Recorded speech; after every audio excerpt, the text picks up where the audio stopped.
right 3PL if you're a sock brand and looking to start working with a 3PL? Well, in today's video, we're going to dive into that, all the things you should be thinking about, considering, and how to ultimately end up working with a great 3PL. My name is Brennan, and I own and operate a 3PL that works with a lot of companies like sock brands, so anything from apparel, cosmetics, lightweight, e-commerce, direct-to-consumer companies. And we're going to walk through all the things that, as a 3PL owner, I wish I had known when I was on the brand side, and things you should be thinking about, common pitfalls, and really how to end up at a great 3PL that's going to set you up for success long term. As a sock brand, this one is actually near and dear to my heart. My entire start in e-commerce 10 years ago was as a sock brand.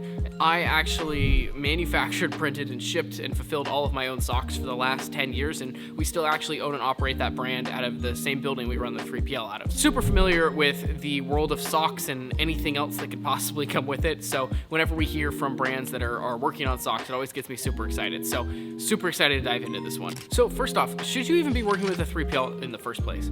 I always like to think about this as you generally are going to start off, especially with socks, right? You're probably ordering from overseas, or maybe it's domestic, and you're probably just shipping them out of your garage. They're small enough, lightweight enough, it's not that big of a deal.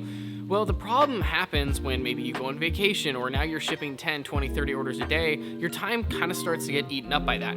And then the question is, could you be spending your time more effectively growing the business rather than working on trying to just get orders out on time? It's usually when you start asking these sorts of questions that I think it's a good idea to start at least looking at a 3PL or outsourcing, because you kind of either have to go down the road of outsourcing and working with a 3PL, or really thinking about how you're going to build out your fulfillment operations as a brand, if that's something you want to do long term. How you go about thinking about this is super important, because if you outsource and work with the 3PL or go in-house, these are both pretty long-term decisions, and if you're able to get it right up front, you're going to save yourself a ton of switching costs and a ton of wasted energy and overhead if you could just get it right the first time. So some of the challenges that I think are most common when it comes to working with sock fulfillment is, first off, there's a lot of SKUs. So let's say you have 10 designs of socks, right, or styles, whatever you want to call them. You're also going to have sizes, usually 3 to 4 of each. They're probably coming from overseas, and making sure they're packaged correctly so that once they get to the warehouse, they are able to be ingested correctly, and make sure that the right inventory is going against the right product so that customers aren't getting misships.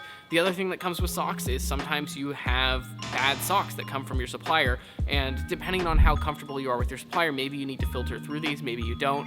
That's something that a 3PL can kind of help solve, something you would definitely have to solve if it was coming to your own facility. But more importantly than anything else, even logistically, is whether you're shipping your own stuff or if you're looking for a 3PL, that is the last touch point from a brand perspective before that package gets to the customer. So you want to make sure that you know and are confident in your 3PL to be able to make sure that that last touch is something you would be proud of and would be excited about if you were the one receiving it in the mail. Because at the end of the day, that's what's going to end up driving repeat purchase, and that's what's going to help grow the business. Some of the other kind of unique nuances with socks, at least, is they're all lightweight, right? And typically getting more aggressive postage pricing on lightweight things is more difficult than maybe, say, heavier things. Figuring out the right packaging materials and how many you should buy to make sure they're the cheapest possible, because the margins on socks aren't necessarily fantastic. There also comes the question of like customization. Are you customizing these? Or some of our brands, the ones we actually manufacture, are fully custom, and so that's kind of its own thing. And then also just when it comes to, if you're going to keep doing this yourself, you're going to end up needing to come up with some sort of system to keep inventory of the right things so you're not overselling, and a variety of other things, making sure you have the right size bins at your place to make sure things are effectively put away so you can pick quickly and make sure your orders are going out.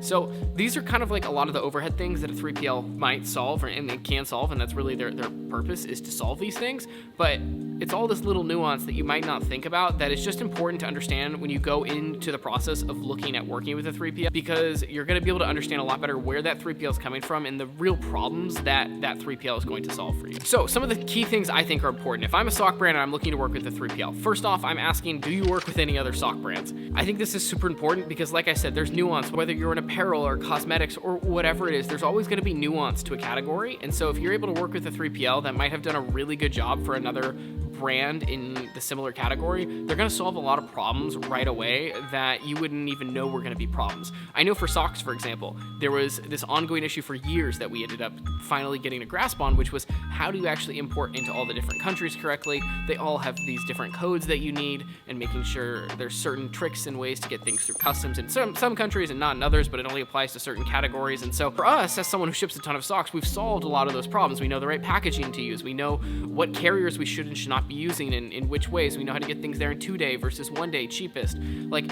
all these nuanced things we've already figured out. And so if you're a sock brand and you come to us, we're going to be able to save you a ton of time and money in that regard, the same way that someone who specializes in shipping furniture is going to be able to do the same thing for a furniture company. Another piece to this is scalability. Every brand is a little bit different, but just speaking from our own experience, November and December, the holiday rush is crazy. Socks are the number one gift item every year, and so you see this huge spike in volume. And so making sure that you ask those questions to your 3PL about, hey, I'm expecting this huge surge, which you probably would be as a sock company. Like, how do you guys typically handle this? Do your SLAs change during that time period? Should I expect delays? Just asking those questions up front to be able to set expectations and understand what you can expect out of that relationship is so important. Another thing to be considering is what kind of technology do you get access to? When you work with a 3PL, you're likely going to get a portal to log into of some sort where you can view your inventory and orders and the status of things, and understanding which systems they're using and what you do and don't get out of that is important. Some support some pretty advanced inventory things, such as like forecasting and tracking your inbound shipments and all sorts of stuff.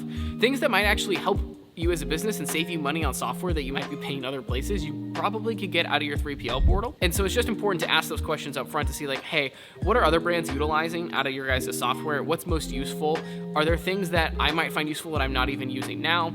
And even just having up-to-date live inventory, I know because I started shipping out of my own garage, you never have live inventory. You're always having to go to account and all of this. And so with a 3PL, you actually get 100% accurate full live inventory.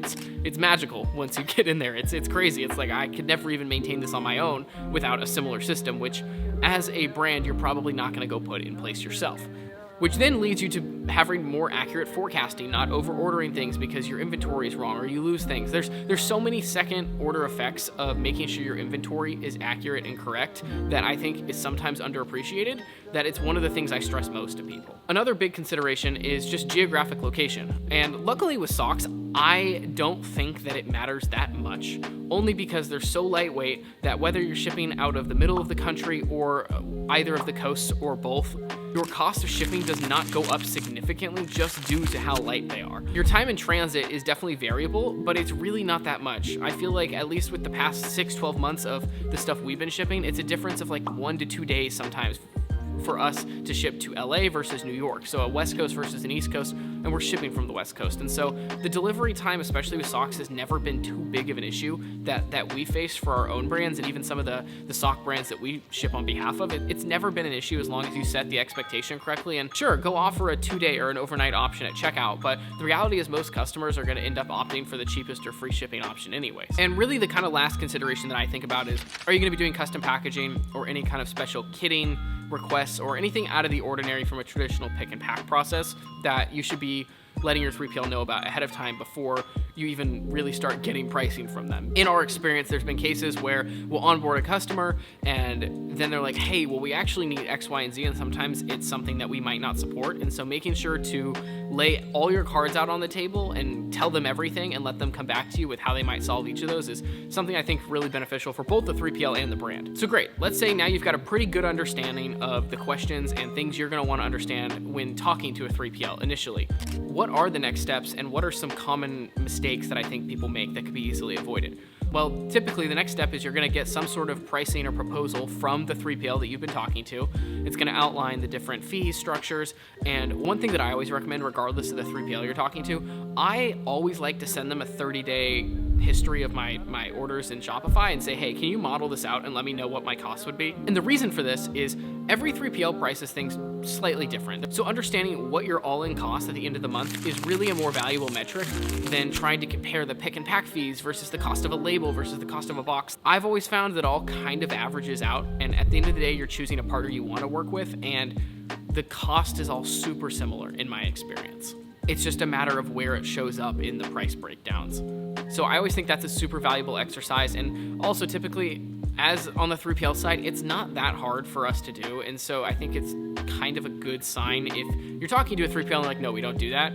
It might be a sign of like, oh, this might not be a great relationship long term if they can't even put the effort in to help you at least model out what your costs would look like.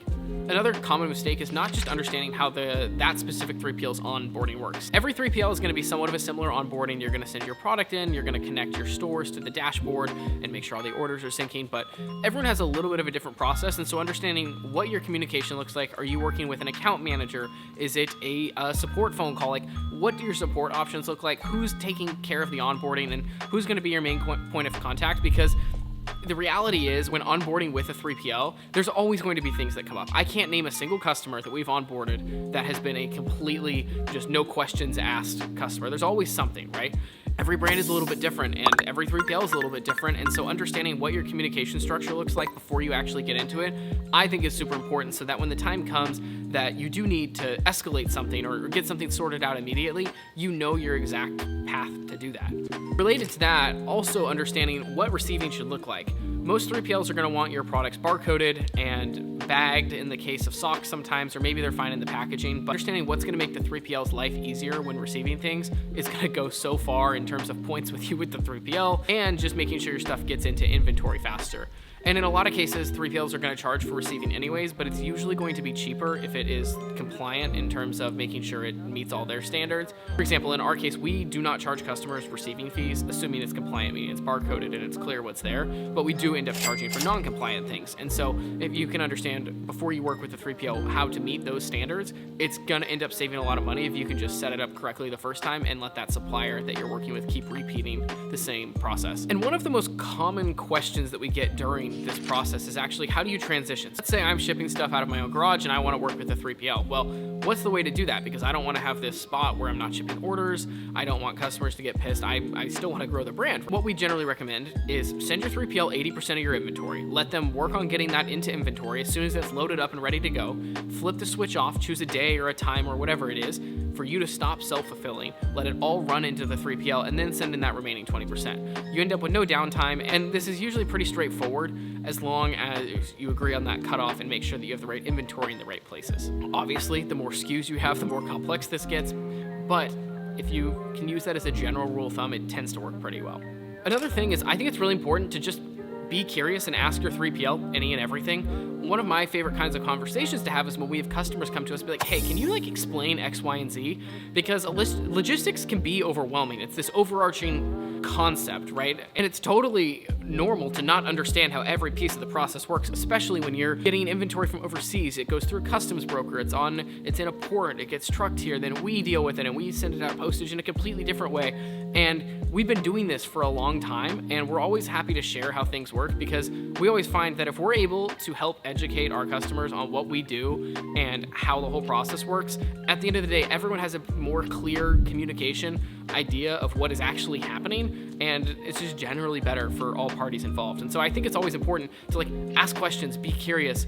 Don't think there's any dumb questions. There really is not when it comes to this, because there's also so many acronyms that I had to learn, and I swear there's new ones every day that I'm just I don't even know what that means. And so I always think it's important, just ask the questions, especially when you're vetting 3PLs and talking to them. It helps you become more informed. It shows them that you care about the actual process and you're not going to be a pain of a client that doesn't want to understand and just wants to get angry at things. And so I think it's always important to ask those questions. It generally is a positive sign. Socks are super fun and also confusing. So if you guys have any questions at all, feel free to drop a comment. Like I said, I love socks. I've been selling socks online since I was 13 years old. I always love talking to people that are selling socks and brands that are doing cool things. So with all that said, if you are a sock brand looking for a 3PL, feel free to reach out to us on our website. We love working with sock brands more than anything. Like I said, it's kind of where I came from, and so we have a lot of process in place that's specific to tailor to sock brands and do a really, really good job with that. If that's something you're looking for, feel free to drop us a comment below or contact us on our website and we will get back to you. But appreciate you taking the time to watch this video. Hopefully it was helpful. Drop a comment and a like. It helps us out. And yeah, happy shipping.